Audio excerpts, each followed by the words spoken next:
안녕하십니까. 한국약선요리협회 회장 양승입니다. 어느덧 봄이 오나 싶었는데 주변이 모두 꽃빛으로 물이 들어갑니다. 올해는 계절이 유난히 빨리 오는 것 같습니다. 날이 풀리고 하늘이 밝고 깨끗해진다고 해서 청명이라고 불렀다고 합니다. 그리고 청명과 한식은 같이 오죠. 따라서 청명과 한식절기에 대해서 자세히 알아보도록 하겠습니다. 청명과 한식은 같은 날이거나 아니면 하루 정도 차이가 납니다. 청명은 춘분과 고구 사이에 들어있는 5번째 절기죠. 한식은 동지에서 105일째 되는 날을 말합니다. 옛날에는 설날, 단오, 추석과 함께 4대 명절로 굉장히 크게 지냈다고 합니다. 이 청명과 한식은 하루 차이가 나기 때문에 한식의 주구나 청명의 주구나 매 한 가지다라는 그런 속담도 있습니다. 이 시기에 중국에서 사무로 구별을 해서 초후에는 오동나무 꽃이 피기 시작하고 중후가 되면 들쥐 대신 종달새가 나타나며 마루에는 무지개가 처음 보인다라고 기록되어 있습니다. 청명과 한식의 풍속을 보겠습니다. 한식은 중국 당나라 시기에 신라로 처음 전해졌다고 합니다. 이날은 조상묘를 손질하고 벌초하고 묘 주변에 나무도 심고 제사를 올리기도 했는데, 이렇게 묘를 수리하고 이 때를 입히는 이런 행사를 개사초라고 불렀습니다. 이날은 또 이 제주도에서는 지상에 있는 모든 신들이 하늘로 올라가는 날이라고 해서 따로 태기를 하지 않고 집도 수리하고 묘도 고치고 묘 이장도 했다고 합니다. 또 궁중에서는 청명절에 부싯돌 붙이기 시합을 했는데 먼저 불을 붙이는 사람에게 임금님이 상을 내리기도 했다고 합니다. 그리고 또 동국 세식이 청명조에 의하면은 청명에 버드나무하고 느릅나무를 비벼서 새 불을 일으켜서 임금님께 바치면은 임금님은 재상이나 마을 수령에게 그 불을 나눠주고 수령은 또 백성들에게 나누어 줬다고 합니다. 이 묵은 불은 끄고 새 불을 받을 때까지 불이 없기 때문에 찬 음식을 먹었는데, 그래서 이날을 한식이라고 이렇게 부르기도 했다고 합니다. 옛날에는 농사가 근본이었죠. 따라서 날씨가 따뜻해지는 청명에는 이 논과 밭 가래지를 해서 흙을 고르고 또 보리밥 매기도 하고 또 봄채소를 파종하기도 했다고 합니다. 특히 논농사 준비 작업으로 이 고구 무렵에 모짜리판을 만들어야 되기 때문에 이 농사를 많이 짓는 사람들은 일꾼들 구하기가 어려워서 서둘러서 일꾼을 구하기도 했다고 합니다.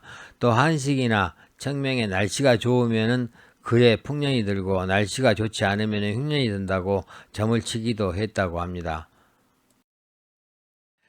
청명절에 어떤 놀이로는 이 농사일로 바쁘지만은 하루만큼은 이렇게 산과 들에 꽃이 만발하기 때문에 꽃구경을 가기도 하고 또 풀을 밟기도 하고 그네타기나 공차기, 마산 격구, 연날리기 등의 어떤 놀이를 즐겼다고 합니다. 이 날씨가 완전히 풀리는 시기이기 때문에 이 나무 심기도 많이 했는데, 이 청명에는 부지깽이를 심어도 싹이 난다라는 속담도 있을 만큼 이 나무 심기에 적당한 시기입니다. 따라서 청명에 나무를 심어서 내 나무라고 이렇게 이름을 붙이고 커서 시집갈 때쯤 이 나무를 베서 농을 만들어 주기도 했다고 합니다. 또 1960년대 국가에서는 이 우리나라 나무가 거의 산과 들에 없었죠. 이 전쟁으로 인해서. 따라서 이런 헐벗은 이 산에 나무를 심기 위해서 이 4월 5일을 식목일로 정해서 나무 심기를 장려하기도 했죠. 그러면은 한식과 청명이 중국에서 왔기 때문에 중국의 풍속도 한번 보겠습니다. 이 중국의 모든 민족이 풍속이 같은 것은 아니지만은 이 한식일에 조상을 찾아서 추모하는 것은 거의 비슷하다고 합니다. 성묘 가서 제 올리고 술과 음식 바치고 시전 태워주고 이런 풍속은 어느 민족이나 다 가지고 있습니다. 또 송나라 이후에는 청명절과 한식일을 이제 함께 이렇게 지내게 됐는데, 이 날짜가 겹치거나 같기 때문에 아마 그렇게 되지 않았을까 싶습니다. 이 한식일은 또 불을 피우지 않고 찬 음식을 그대로 먹는 날이라고 그랬죠. 이것은 이제 춘추 시대 때 진문공이 이제 충신 계자추를 애도하기 위해서 만들었다고 합니다. 그러면은 그 계자추의 어떤 유래를 한번 보도록 하겠습니다. 춘추 시대 때 진나라 공자 중이가 흥공의 여유로부터 살해 위협을 받게 돼서 도피 생활을 하고 있었는데, 그때 먹을 것이 없어서 거의 아사 상태에 빠져 있었는데, 그를 수행하던 계자추가 자기의 허벅지살을 도려내서 국을 끓여서 먹여서 그 회생하게 됐다고 합니다. 회생하고 나서 자기가 먹은 국이 이 계자추의 살임을 알고 굉장히 슬퍼했다고 합니다. 그 후에 이제 19년이 지나서 이 공자 중이가 진나라 왕에 오르게 되는데, 그분이 바로 진문공입니다. 이 진문공이 즉위한 뒤에 이 과거에 자기를 수행하면서 고생했던 그 공신들에게 포상을 했는데, 계자추는 그 포상에서 제외됐다고 합니다. 많은 사람들이 계자추에게 왕에게 직접 포상을 건의하라고 했지만은 이 계자추는 신하들의 어떤 태도에 환멸을 느껴서 면산으로 들어가서 응거해 버립니다. 후에 진문공은 이제 그 소식을 듣고 좀 부끄러워서 수행원들을 데리고 계자추를 찾아서 이 면산으로 갑니다. 이 산세가 험준하고 찾기가 쉽지 않았는데, 이 신하 하나가 깨를 내서 면산에 불을 지르면은 계자추가 나올 거라고 이렇게 건의를 해서 면산에 불을 지르게 됩니다. 그러나 그는 나타나지 않았고, 나중에 보니까 버드나무 아래에서 어머니를 등에 업고 이 죽어있는 계자추를 발견하게 됩니다. 이 모습을 보고 진문공은 통곡하면서 시신을 거두고 입관을 하려 할 때 이 동굴 속에서 유서를 하나 발견하는데, 거기에 살을 바쳐 왕께 충성했던 것은 왕이 항상 청명하기를 바랐기 때문입니다 라고 적혀 있었다고 합니다. 진문공은 이 계자추를 기념하기 위해서 그날을 한식일로 이렇게 정하고 모든 사람들에게 불을 피우지 못하게 하고 이 찬음식을 먹게 했다고 합니다. 그 다음에 진문공이 이제 신하들과 함께 이 산에 올라서 계자추 제사를 지내려 갔는데, 이 버드나무가 다시 살아있는 것을 보고 그 버드나무에 이 청명류라는 이름을 하사하고 청명절 다음 날을 한식일로 제정했다고 합니다. 따라서 그 한식과 청명은 이 하루 사이를 두고 있게 됐고, 또 그 후에 이제 이 청명절 행사를 이 다음 날인 한식절까지 이어서 계속하게 됐는데, 이 송나라 이후부터는 이제 한식과 청명을 하나로 이렇게 지내게 됐다고 합니다. 따라서 현재 중국에서는 그 청명절을 한식일로 여기기도 하고, 계자추에게 그 제사를 지내고 추모하던 그런 풍습에 따라서 청명절이 되면은 조상님들께 이성묘하는 그런 풍습이 생기게 됐다고 합니다. 이 청명절은 선조들을 추모하는 그런 성묘도 있지만은 또 겨우내 움츠러들었던 인체의 활력을 넣기 위해서 여러 가지 활동을 통해서 즐기면서 심신의 건강을 지키기 위한 특별한 행사들이 많았습니다.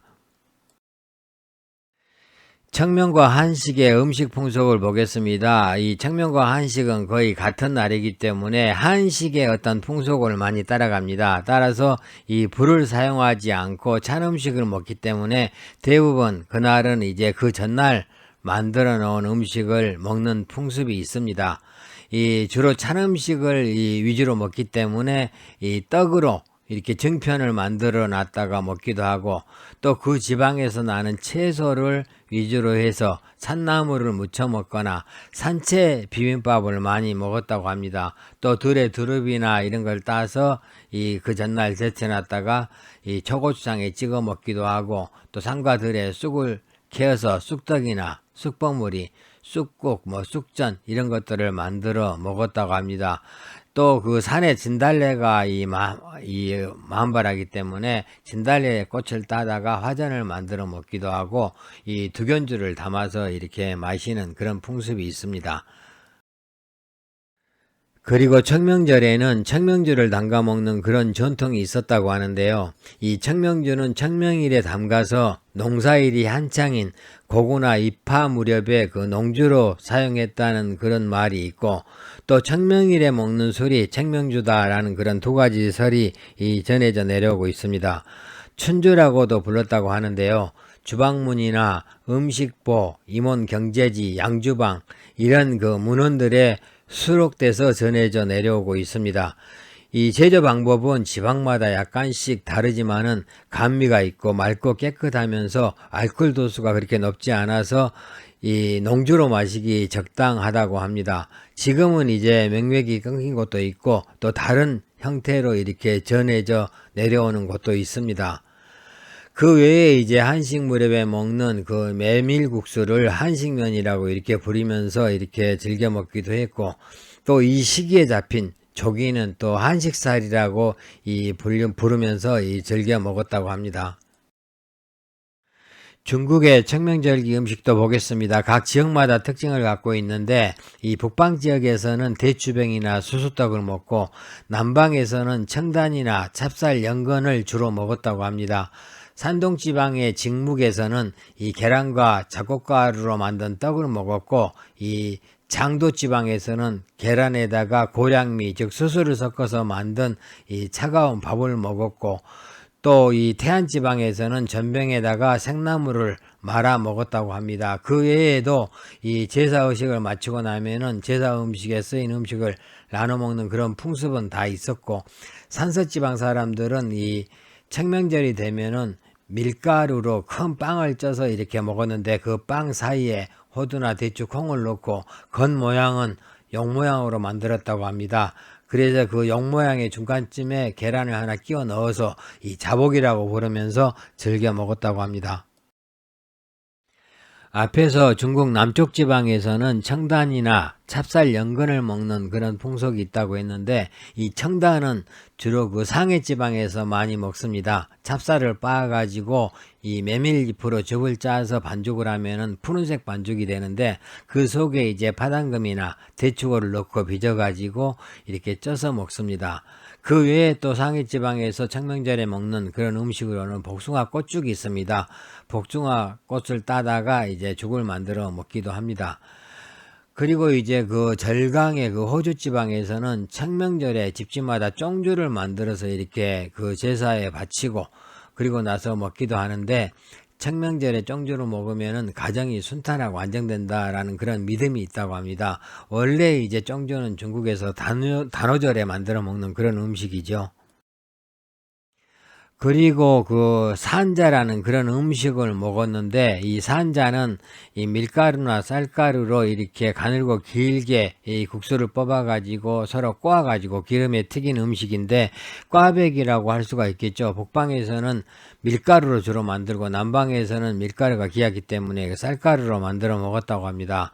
그 외에 또 그 청명에 계란을 먹는 그런 풍습도 있었는데 이 계란을 먹으면 건강해진다고 여겼다고 합니다. 이 중국 고대 사람들은 자식을 원할 때 계란이나 오리알, 새알 등의 다양한 그 물감을 입혀가지고 이렇게 강물에 띄워놓고 이 하루 쪽으로 내려가서 그 띄워놓은 이 계란을 건져서 이 먹으면은 이 자식을 얻을 수 있다는 그런 풍습이 있었는데 이 아마 이런 풍습에서 이 어떤 계란을 먹는 그런 풍습이 생기지 않았나 싶습니다. 그 밖에 이 청명절에 먹는 또 음식들이 많이 있는데 우렁이 볶음, 찹쌀 연근, 바라콩, 뭐 감국잎 이런 것들도 있다고 하는데 이것들은 또 누에치는 것과 관련이 있다고 합니다. 이 청명전으로 우렁이가 많이 나오는데 농가에서는 그 우렁이를 삶아서 먹고 이 껍질을 지붕에다 던지는 그런 풍습이 있다고 합니다. 이 껍질을 지붕에 던지면은 이 껍질이 굴러 내려오면서 나는 소리에 지가 놀라서 도망을 가고 또 그 내려온 다음에 이 껍질 속에다가 송충이가 들어가서 이 둥지를 만들어서 나오지 않기 때문에 뇌를 괴롭히는 일도 없다고 합니다. 연근을 먹는 것은 새끼 누에가 뱉은 그 실이 길고 좋도록 기원하는 그런 의미고 바라콩을 먹는 것은 이 집이 번성한다는 그런 뜻이 있다고 합니다. 강국잎 등 그 푸른 채소들은 그 청명의 청과 조화를 이루기 때문이라고 합니다. 이렇듯이 중국에는 다양한 어떤 전통과 이런 음식들이 있는데 아무래도 땅이 크고 또 그 다양한 민족들이 살기 때문에 이 다양한 어떤 그런 풍습을 가지고 있는 것 같습니다. 청명의 양생법을 보겠습니다. 이 청명에는 눈이 끝나고 고구에는 서리가 끝난다라는 그런 말이 있습니다. 이 기후가 따뜻하고 봄이 깊어지는 그런 시기이기도 하지만은 그래도 아직은 찬 공기가 남아있고 또 바람이 많이 불죠. 그래서 황사가 이렇게 건너오기도 하고 이 또 꽃가루가 날리기도 하죠.